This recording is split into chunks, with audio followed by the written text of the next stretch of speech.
തന്നെ അമ്മയ്ക്കും തിരുക്കുമാരനും കൊടാനുകോടി നന്ദി. എൻ്റെ പേര് ശ്രീജ രജു, ഇതെൻ്റെ ഹസ്ബൻഡ് രജു. ഞങ്ങൾ കണ്ണൂരിൽ നിന്ന് വരുന്നു.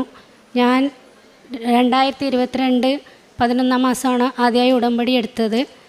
എൻ്റെ ഹസ്ബൻഡിന് ഒരു 2 വർഷമായി ഒരു ഇംഗ്ലീഷ് കമ്പനിയിൽ ജോലിക്ക് ശ്രമിക്കുന്നുണ്ടായിരുന്നു. ഒരുപാട് തടസ്സങ്ങളുണ്ടായിരുന്നു. അവസാനം ഇൻ്റർവ്യൂ ഡേറ്റ് കിട്ടി. പുള്ളി നാട്ടിലായിരുന്നു. തിരിച്ചു പോകുന്ന സമയത്ത് ഫ്ലൈറ്റ് മിസ്സായി. പിന്നെ കിട്ടിയത് കണക്ഷൻ ഫ്ലൈറ്റാണ്. അപ്പോൾ അവിടുത്തെ ഇൻ്റർവ്യൂ ഡേറ്റൊക്കെ മാറിയിട്ടുണ്ടായിരുന്നു. അപ്പോൾ അത് നിയോഗത്തിൽ വെച്ചിട്ടുണ്ടായിരുന്നു. പുള്ളീൻ്റെ കയ്യിൽ ഉപ്പ് കൊടുത്തിട്ടുണ്ടായിരുന്നു. ഞാൻ ഉപ്പ് കൊടുത്ത് വിട്ടിട്ടുണ്ടായിരുന്നു. പുള്ളി ഇൻ്റർവ്യൂ ഡേറ്റൊക്കെ മാറി. പുള്ളി ടെൻഷനിലായി. ഞാൻ പറഞ്ഞു പ്രാർത്ഥിച്ചോളാൻ പറഞ്ഞു. ഞാൻ ഇവിടുന്നും പ്രാർത്ഥനയായിരുന്നു. അപ്പോൾ 2 ദിവസം കഴിഞ്ഞാൽ പിന്നെ അവിടെ എത്താൻ സാധിച്ചത്. അപ്പോൾ അവിടുത്തെ ഒരു സാറ്, ഞങ്ങളെ ഹെൽപ്പ് ചെയ്തൊരു സാറുണ്ടായിരുന്നു. അപ്പോൾ സാറ് വിളിച്ചിട്ട് പറഞ്ഞു പേടിക്കേണ്ട, ഇൻ്റർവ്യൂ ഡേറ്റ് രജുവിന് വേണ്ടി ഒരു വലിയ ഇംഗ്ലീഷ് കമ്പനിയാണ്, അത് രജുവിന് വേണ്ടി ഇൻ്റർവ്യൂ ഡേറ്റ് മാറ്റി വെച്ചു എന്ന് പറഞ്ഞു. അങ്ങനെ ആ ഇൻ്റർവ്യൂ പാസ്സാക്കി തന്നു. പാസ്സായതിന് ശേഷം കുറേ സർട്ടിഫിക്കറ്റ്സ് അതിൻ്റെ ഫ്രണ്ട് പേജൊക്കെ ഞങ്ങളെ കയ്യിലുണ്ടായിരുന്നുള്ളൂ, മിസ്സായി പോയായിരുന്നു. അപ്പോൾ അത് മസ്റ്റാണെന്ന് പറഞ്ഞു. അതും പിന്നെ ഒരു ടാസ്ക് പോലെ വന്നു. പിന്നെ അത് പ്രാർത്ഥിച്ചു, മാതാവിനോട് ഭയങ്കര പ്രാർത്ഥനയായിരുന്നു. അവസാനം അതും പ്രശ്നമില്ലാണ്ട് ആ ജോലി തന്ന മാതാവ് അനുഗ്രഹിച്ചു. ഒരുപാട് പ്രശ്നങ്ങൾക്കൊടുവിലാണ് അത് കിട്ടിയത്. പിന്നെ 2ാമത്തെ ഉടമ്പടി എൻ്റെ ഒരു കസിൻ സിസ്റ്റർ ഉണ്ടായിരുന്നു. ഞങ്ങൾ വലിയ അടുപ്പത്തിലൊന്നുമല്ല കുടുംബപരമായി, പക്ഷെ അവൾക്ക് ക്യാൻസറാണെന്ന് പെട്ടെന്ന് അറിഞ്ഞു. കഴുത്തിൽ ഒരു മുഴ നോക്കിയപ്പോൾ ക്യാൻസറാണ്, സീരിയസ് ആണെന്ന് പറഞ്ഞു. അപ്പം തന്നെ ഞാൻ അവളെ വിളിച്ച് യൂട്യൂബ് നോക്കാനും ഇങ്ങനെ ഒരു കൃപാസനം ഉണ്ട് അവിടെ പ്രാർത്ഥിക്കാനും പറഞ്ഞു. ഞാൻ പ്രാർത്ഥിച്ചു, മാതാവേ സുഖപ്പെടുത്തി കൊടുത്താൽ ഞാൻ ഇവിടെ വന്ന് സാക്ഷ്യം പറഞ്ഞോളാമെന്ന് പറഞ്ഞു. കഴുത്തിനായിരുന്നു അവൾക്ക്, തൊണ്ടയിൽ. കുറച്ച് നാൾ കഴിഞ്ഞ് ഓപ്പറേഷൻ, വലിയ ഓപ്പറേഷനായിരുന്നു. 8 മണിക്കൂർ നീണ്ട ഓപ്പറേഷനായിരുന്നു. അതൊക്കെ സുഖപ്പെട്ട് അവൾ കുറച്ച് പാട്ടൊക്കെ പാടുമായിരുന്നു. ഓരോ ദിവസം സ്റ്റാറ്റസ് കണ്ടു അവൾ പാട്ട് പാടി ഫസ്റ്റ് പ്രൈസൊക്കെ കിട്ടിയിട്ടുണ്ടെന്ന്. അതുകൊണ്ട് ഞാൻ മാതാവിനോട് ഇവിടെ സാക്ഷ്യപ്പെടുത്താമെന്ന് പറഞ്ഞിട്ടുണ്ട്.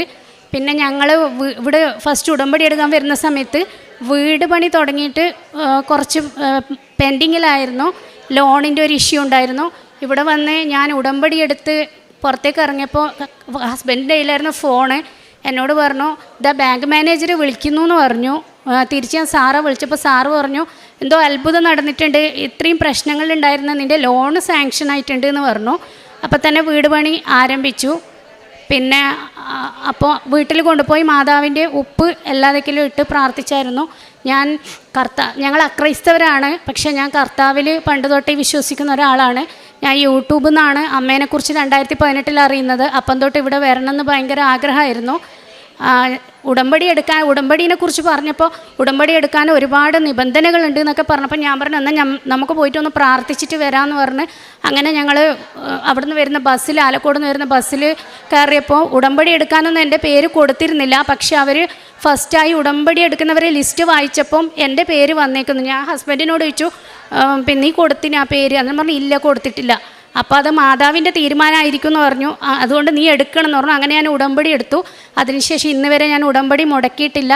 പുള്ളി 3 മാസം കൂടുമ്പോഴാണ് ഗൾഫിൽ നിന്ന് വരുന്നത്. ചിലപ്പോൾ എൻ്റെ ഡേറ്റ് മാറിപ്പോകാറുണ്ട്. അപ്പോൾ എനിക്ക് ഭയങ്കര ടെൻഷനാണ്. ഉടമ്പടിയിൽ നിന്ന് മാറിപ്പോകുമ്പോൾ ടെൻഷനാണ്. അപ്പോൾ തന്നെ ഞാൻ മാതാവിനോട് പറയും, മാതാവേ ഞാനായിട്ട് ഇവിടുന്ന് ഉടമ്പടി എടുക്കൂ എന്ന് പറഞ്ഞ് ഞാൻ ഓൺലൈനിൽ ഉടമ്പടി എടുത്ത് മാതാവിനെ ഒരു പേപ്പറിൽ അവിടെ എഴുതി വെച്ച് തിരി കത്തിച്ച് ഞാൻ തന്നെ ഉടമ്പടി കണ്ടിന്യൂ ചെയ്യും.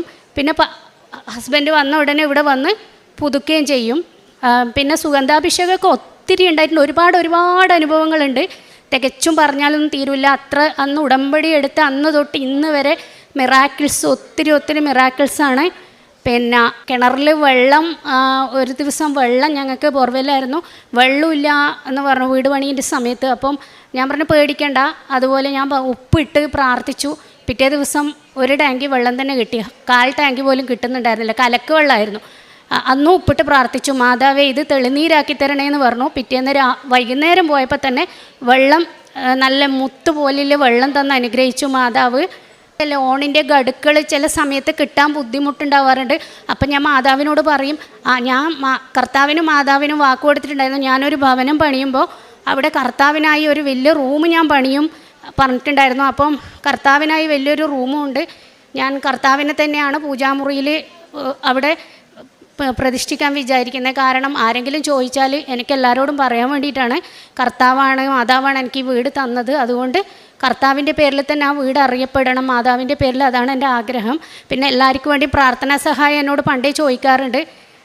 അമ്മയുടെ അനുഗ്രഹം കൊണ്ട് ഞാൻ പ്രാർത്ഥിച്ച എല്ലാവരുടെ കാര്യങ്ങൾ ഏറെക്കുറെ നടക്കാറുണ്ട്. നടക്കുമ്പോഴും ഞാൻ അമ്മയോട് ഇങ്ങനെ പറയാറുള്ളൂ, എൻ്റെ കാര്യം നടന്നില്ലെങ്കിൽ കുഴപ്പമില്ല, അമ്മേൻ്റെ ധൈര്യത്തിലാണ് ഞാൻ മറ്റുള്ളവരോട് പ്രാർത്ഥിക്കാമെന്ന് പറയുന്നത്. അപ്പോൾ അത് നടത്തി കൊടുക്കണേ അമ്മയെന്ന് പറയും. പിന്നെ കർത്താവോട് എപ്പോഴും പറയുന്നത്, അനുഗ്രഹങ്ങളൊന്നും ഇല്ലെങ്കിലും സാരമില്ല, ദൈവസ്നേഹം അതില്ലാതിരിക്കരുത്. കർത്താവിനെ ആശ്രയിച്ചിട്ട് മാത്രമാണ് ഞാൻ ജീവിക്കുന്നത്, ആ ധൈര്യത്തിലാണ് ഞാൻ ജീവിക്കുന്നത്, ആ വിശ്വാസത്തിലുമാണ് ജീവിക്കുന്നത്. എൻ്റെ മരണം വരെ മരണത്തിനപ്പുറത്തും അങ്ങനെ ഉണ്ടെങ്കിൽ അറിയില്ല. അപ്പോൾ കർത്താവ് തന്നെ വിശ്വസിച്ച് ജീവിക്കാനാണ് എനിക്കിഷ്ടം. ഭർത്താവ് ഒരു അല്പം വിശ്വാസമുണ്ട്, പക്ഷെ എന്നാലും എല്ലാത്തിലും ഒരു ശങ്കയായിരുന്നു.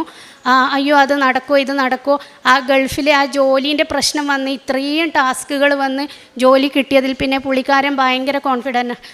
ഇപ്പോൾ പറയും എന്ത് പ്രശ്നം വന്നു കഴിഞ്ഞാൽ പറയും കുഴപ്പമില്ല, മാതാവില്ലേ എന്ന് പറയും. അപ്പോൾ ഭയങ്കര ധൈര്യം. ഞങ്ങൾക്കൊരു 11 വയസ്സിലെ മോളുണ്ട്. അവൾ ചെറുപ്പം തൊട്ടേ എൻ്റെ വിശ്വാസം കണ്ട് അവൾ കർത്താവിനെ വിശ്വസിച്ച് തന്നെയാണ്. അവൾക്കും എന്ത് പ്രശ്നം വരുമ്പോൾ ആ മാതാവിനോട് പ്രാർത്ഥിക്കുക. ഞങ്ങളെ വീട്ടിൽ വിക്സും ടൈഗർ ബാമും ഒന്നുമല്ല യൂസ് ചെയ്യൽ, മാതാവിൻ്റെ ഉടമ്പടി തൈലും ഉപ്പും തന്നെയാണ് ഞങ്ങളെല്ലാം മരുന്നും. അത് ഞാൻ അപ്പുറത്തെ വീട്ടിലവരിക്കും ആർക്കായാലും അസുഖം വന്ന തൈലം പുരട്ടി പ്രാർത്ഥിച്ച് തടവാറുണ്ട്. എല്ലാ അസുഖങ്ങളും ഭേദാവാറുണ്ട്. പിന്നെ ഹസ്ബൻഡിന് 2 ആഴ്ച മുന്നേ ഗൾഫിൽ നിന്ന് ഇപ്പോൾ വന്നപ്പോൾ പെട്ടെന്നൊരു ദിവസം രാത്രി ഭയങ്കര വയറുവേദന വന്നു. ഗ്യാസാണെന്ന് പറഞ്ഞു. മാതാവിൻ്റെ തൈലം പുരട്ടി ഉപ്പ് പുരട്ടി കുറേ രാത്രിയായപ്പോൾ വേദന നിന്നു, പക്ഷെ നല്ല പനിയായിരുന്നു. പിറ്റേ ദിവസം ഡോക്ടറെ കാണിച്ചപ്പോൾ പറഞ്ഞു, അയ്യോ ഇതെങ്ങനെ വന്ന്, ഇത് 9 mm അങ്ങനെ അപ്പൻഡിക്സ്, അത് ഓപ്പറേഷൻ ചെയ്യേണ്ടതായിട്ടുണ്ട്, അത് നിങ്ങൾക്ക് ഇത്രയും നേരം പിടിച്ചു നിൽക്കാൻ പറ്റൂലല്ലോ, പേഷ്യൻ്റ് ആരാന്ന് ചോദിച്ചു. ഇദ്ദേഹമാണെന്ന് പറഞ്ഞു. അപ്പോൾ ഡോക്ടർ വയറൊക്കെ തൊട്ട് പരിശോധിച്ച് പറഞ്ഞു, ഇതിൽ കാണിക്കുന്ന സ്കാനിങ് റിപ്പോർട്ടിൽ കാണിക്കുന്ന പ്രകാരമാണെങ്കിൽ പുള്ളി ഇപ്പോൾ എഴുന്നേറ്റ് നിൽക്കത്തില്ല, അത്രയും പ്രശ്നമാണല്ലോ എന്ന് പറഞ്ഞു. അപ്പോൾ ഞാൻ പറഞ്ഞു, സാറേ ഒരു കാര്യം ചെയ്യുന്ന ബ്ലഡ് ടെസ്റ്റ് ഒന്ന് ചെയ്യാൻ പറഞ്ഞു. പുള്ളിക്ക് പോകാനായി 13-ാം തീയതി. അപ്പം സാറ് പറഞ്ഞു ബ്ലഡ് ടെസ്റ്റ് ചെയ്തപ്പോൾ അതും നോർമൽ. സാറ് പറഞ്ഞു എനിക്കൊന്നും മനസ്സിലാവുന്നില്ല, ഇത് നോക്കിയിട്ട് എന്ന് പറഞ്ഞു. ഞാൻ എന്നും ഉടമ്പടി തൈലം പുരട്ടി കൊടുക്കും, ഉപ്പ് വായിലിട്ട് കൊടുക്കാറുണ്ട്. അതിൻ്റെ 2 ദിവസം പനിയൊക്കെ വന്നിട്ടുണ്ടായിരുന്നു. അതിനുശേഷം ഒന്നുമില്ല, ഇപ്പം നോർമലാണ്. ഡോക്ടർ പറഞ്ഞു ഒന്നും ചെയ്യേണ്ട, ഓപ്പറേഷൻ ഒന്നും ചെയ്യേണ്ട, ഗുളികേൻ്റെ ആവശ്യം തന്നെ ഇല്ല, വേണമെങ്കിൽ ഒരാഴ്ചത്തേക്ക് ആൻറ്റിബയോട്ടിക് കൊടുത്താൽ മതി എന്ന് പറഞ്ഞു. അപ്പോൾ ഇത്രയും അനുഗ്രഹങ്ങൾ തന്ന അമ്മ മാതാവിനും തിരുക്കുമാരനും കോടാനുകോടി നന്ദി. കാരുണ്യപ്രവൃത്തി ഞങ്ങൾ മനസ്സിന് സുഖമില്ലാത്ത കുറേ ആൾക്കാരെ സംരക്ഷിക്കുന്ന ഒരാളുടെ അവിടെ പോകും. അവിടെ ഭക്ഷണത്തിനുള്ള സാധനങ്ങളെല്ലാം കൊണ്ടു കൊടുക്കും. പിന്നെ ഓട്ടിസം ബാധിച്ച കുറച്ച് അവിടെയും ഭക്ഷണത്തിന് കൊടുക്കും. പിന്നെ ഞങ്ങളെ വീടിൻ്റെ അടുത്ത് ആരും ഇല്ലാത്ത ഒരമ്മമ്മയും മോളും ഒക്കെ ഉണ്ട്, അവരെയൊക്കെ ഹെൽപ്പ് ചെയ്യാറുണ്ട്. എല്ലാവർക്കും പറ്റുന്ന പോലെ പറ്റുന്ന ഇടങ്ങളിൽ കാണുന്നവർക്കൊക്കെ ഞങ്ങൾ സഹായിക്കാറുണ്ട്, ഞങ്ങളെ കൊണ്ട് പറ്റുന്ന പോലെ. പിന്നെ പ്രേക്ഷിത വേല, ഇവിടുന്ന് പോയി 2 ദിവസം കഴിഞ്ഞ ഉടനെ ഞാൻ പരിയാരം മെഡിക്കൽ കോളേജിൽ പോയി എല്ലാ പേഷ്യൻറ്റിനെയും കണ്ട് എല്ലാവരോടും ഞാൻ ദൈവത്തെക്കുറിച്ചും കൃപാസനത്തെക്കുറിച്ചും ഞങ്ങൾക്ക് കിട്ടിയ അനുഗ്രഹത്തെക്കുറിച്ചും ദൈവമഹത്വത്തെക്കുറിച്ചും ഞാൻ പറഞ്ഞ് ഇവിടത്തേക്കുള്ള അഡ്രസ്സ് വരെ പറഞ്ഞു കൊടുത്ത്. ഞങ്ങൾ ഇവിടുന്ന് ആലക്കോട് നിന്ന് ബസ് പോകുന്നുണ്ട്, അതുവരെ പറഞ്ഞു കൊടുത്ത്. ഞാൻ എല്ലാവർക്കും പത്രം കൊടുക്കാറുണ്ട്, വിശ്വാസ പ്രമാണം ചൊല്ലിയിട്ടാണ് കൊടുത്തു കഴിഞ്ഞും ഞാൻ പ്രാർത്ഥിക്കാറുണ്ട്, മാതാവേ എല്ലാവർക്കും ഇത് ഉപകാരപ്പെടണമെന്ന് പ്രാർത്ഥിക്കാറുണ്ട്. ആത്മീയതയിൽ വന്ന മാറ്റം എന്ന് വെച്ച് കഴിഞ്ഞാൽ പണ്ടൊക്കെ ജപമാല കറക്റ്റായി ചൊല്ലാൻ അറിയത്തില്ലായിരുന്നു. ജപമാല വല്ലപ്പോഴും ആരെങ്കിലും പ്രാർത്ഥിക്കാൻ പറഞ്ഞാൽ മാത്രമേ ചൊല്ലാറുള്ളായിരുന്നു. ഇപ്പം ജപമാല ഒരു ദിവസം പോലും മുടക്കാറില്ല. തിരികത്തിക്കലും പ്രാർത്ഥനയും ബൈബിൾ വായനയൊക്കെ പുലർച്ചെ എനിക്ക് ഓരോ ദിവസം എന്ത് കാര്യത്തിനാണോ ഞങ്ങൾ ഇറങ്ങുന്നത് അതിന് റിലേറ്റഡ് ആയിട്ടുള്ള ഭാഗങ്ങളായിരിക്കും ഞാൻ ബൈബിൾ തുറക്കുമ്പോൾ കിട്ടുക. അങ്ങനെ ബൈബിൾ വായന എല്ലാം ഉണ്ട്. എല്ലാവരും നല്ല വിശ്വാസത്തിലും വീട്ടുകാരായാലും അയൽപക്കത്തുള്ളവരായാലും എല്ലാവർക്കും നിൻ്റെ ദൈവം എന്നാണ് എന്നോട് പറയുക. കർത്താവിലും മാതാവിലും ഒത്തിരി വിശ്വാസമാണ്. ഒരുപാട് അനുഗ്രഹങ്ങളുണ്ട്, അതൊന്നും പറഞ്ഞ് ഇന്ന് തീരത്തില്ല. അമ്മ മാതാവിനും തിരുക്കുമാരനും കോടാനുകോടി നന്ദി. യോഹന്നാൻ്റെ 11-ാം അധ്യായം 25-ാമത്തെ വാക്കിൽ കർത്താവ് ഡയറക്റ്റ് പറയുന്നുണ്ട്, എന്നിൽ വിശ്വസിക്കുന്നവൻ മരിച്ചാലും ജീവിക്കും എന്നുള്ള ഒരു പുനരുത്ഥാനത്തിൻ്റെ സുവിശേഷത്തിൻ്റെ ഭാഗമാണ്. കർത്താവിൻ്റെ ഈ ലോകത്തിലുള്ള ആഗമനവും കുരിശുമരണവും എല്ലാം ഈ ലോകത്തിനും അപ്പുറം ഒരു നിത്യജീവൻ്റെ വലിയൊരു സാധ്യത, അത് സത്യമാണ് എന്ന് ലോകത്തിന് വിളിച്ച് പറയാൻ. അപ്പോൾ ഈ മകളുടെ സാക്ഷ്യത്തിൽ ഈശോനെ വിശ്വസിക്കുന്നതിനെക്കുറിച്ചും പരിശുദ്ധ അമ്മയെ വിശ്വസിക്കുന്നതിനെക്കുറിച്ചും ഈ ജീവിതത്തിലും അപ്പുറവും കർത്താവിൽ ഞാൻ വിശ്വസിക്കുന്നു എന്നൊക്കെ പറയുന്ന ഒരു ഡൈമെൻഷൻ എപ്പോഴും ഉടമ്പടി സാക്ഷ്യത്തിന് ഏറ്റവും പ്രധാനപ്പെട്ടൊരു കാര്യമാണ്. കാരണം എപ്പോഴും ഉടമ്പടിയിൽ നിൽക്കുന്ന ഒരു വ്യക്തി അവരുടെ സ്വന്തം അനുഭവത്തിൽ നിന്ന് അവർ അറിഞ്ഞോ അറിയാതെയോ നിത്യതയും സ്വർഗവും ജീവിതത്തിനും അപ്പുറവും അല്ലെങ്കിൽ മറ്റുള്ളവരുടെ നിയോഗങ്ങളാണ് എൻ്റെ ജീവിതത്തിൽ നിയോഗങ്ങളെക്കാളും കൂടുതലെന്ന് ഒരാൾ ആത്മാർത്ഥമായിട്ട് പറയുന്നിടത്ത് ജയിച്ചിരിക്കുന്നത് ക്രിസ്തുവാണെന്നുള്ളത്. കാരണം സ്നേഹിതന് വേണ്ടി ജീവൻ ബലി കഴിക്കണമെന്നുള്ള കർത്താവിൻ്റെ നിലപാടിൽ തന്നെ വ്യക്തമാണ്. ഒരു മനുഷ്യൻ അവൻ്റെ സ്വാർത്ഥതയ്ക്കും അപ്പുറം മറ്റുള്ളവർക്ക് വേണ്ടി ഇറങ്ങിത്തിരിക്കുമ്പോഴാണ് അതിൽ അദ്ദേഹം ഒരു യഥാർത്ഥ ക്രിസ്തീയ അനുയായിയായിട്ട് മാറുന്നത്.